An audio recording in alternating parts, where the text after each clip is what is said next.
My Biodiversity Action Plan. Humans do not own the Earth. Instead, we share this planet with an amazing assortment of other living things such as trees, elephants, birds, and fish. And it is our responsibility to keep the ecosystems in which all living things depend upon, including us, functioning and thriving. It has been determined that the more species that exist in a particular area, the more stable and resistant to change that area becomes. However, humans are causing loss to biodiversity, or the variety of life, at a rate that has never been seen before, 100 to 1,000 times the natural rate. Destroying the only planet we have to live is just nuts. I know, we must hop into green habits. But the good thing is that humans, including you, hold the power to stop biodiversity loss.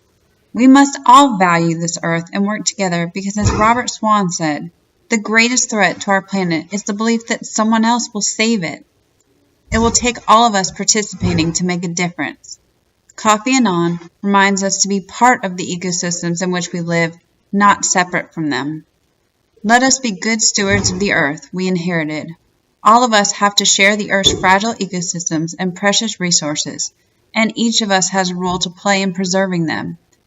If we are to go on living together on this earth, we must all be responsible for it. In one of my graduate school classes, I was tasked to think of an action that I could personally take that would help biodiversity. The first action I decided to take was to reduce my meat intake. That meant less chicken and burgers and more veggies. The goal I made was to commit to eating at least one vegetarian dinner each week. Production of meat requires large amounts of pesticides, chemical fertilizer, land, fuel, feed, and water. According to the Meatless Monday website, it takes approximately 1,850 gallons of water to produce a single pound of beef, as opposed to 39 gallons of water to produce a pound of vegetables. The ChooseVeg.com website states that to produce 1 pound of animal protein versus 1 pound of soy protein takes about 12 times as much land, 13 times as much fossil fuel, and 15 times as much water. You might think that one less meat-based meal might not do much for the environment, but according to the Environment Working Group's Meat Eaters Guide to Climate Change and Health, if everyone in the U.S. ate no meat or cheese just one day a week, over a year, the effect on emissions would be equivalent of taking 7.6 million cars off the road. Since February, I have achieved my goals to the point now where I eat vegetarian more than just one day a week. I now have a vegetarian meal 4 to 5 times a week. My husband and I have found some really tasty options such as veggie tacos, which we even cooked for my parents, vegetable lasagna, and as you can see in the picture, burrito bowls with sweet potato, black beans, veggies, and rice. Even in a pinch, we ate things like grilled cheese and soup. Eating more vegetarian meals has also led me to purchase more organic produce. Even though it is more expensive, I know that greener meat and vegetables are better for the environment. It just means that I'm buying smaller portions, which also means that I am wasting less. My next goal is to work on going cheeseless once a week. According to the Meat Eater's Guide, cheese has the third highest carbon emissions behind beef and lamb. Another eco-friendly action I decided to try was reducing my plastic use. The picture shows what our cubby used to look like after our trips to the store.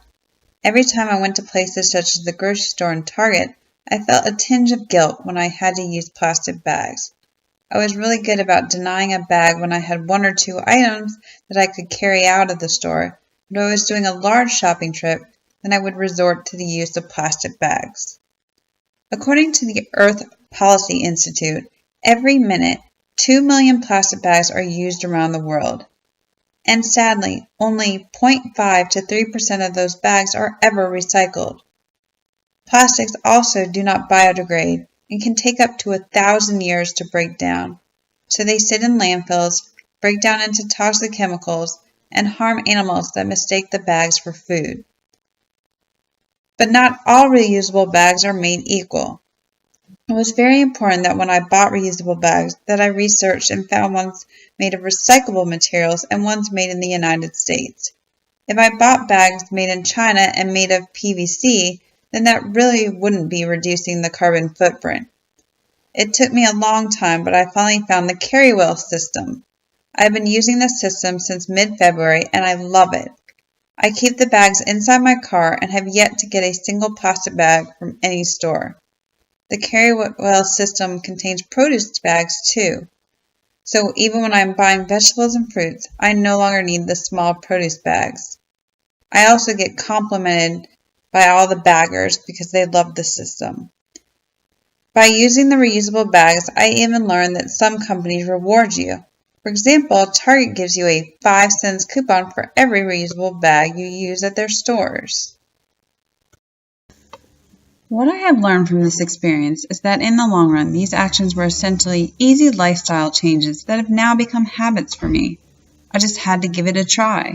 Now it's your turn. Can you think of a small action or two that will help save the environment?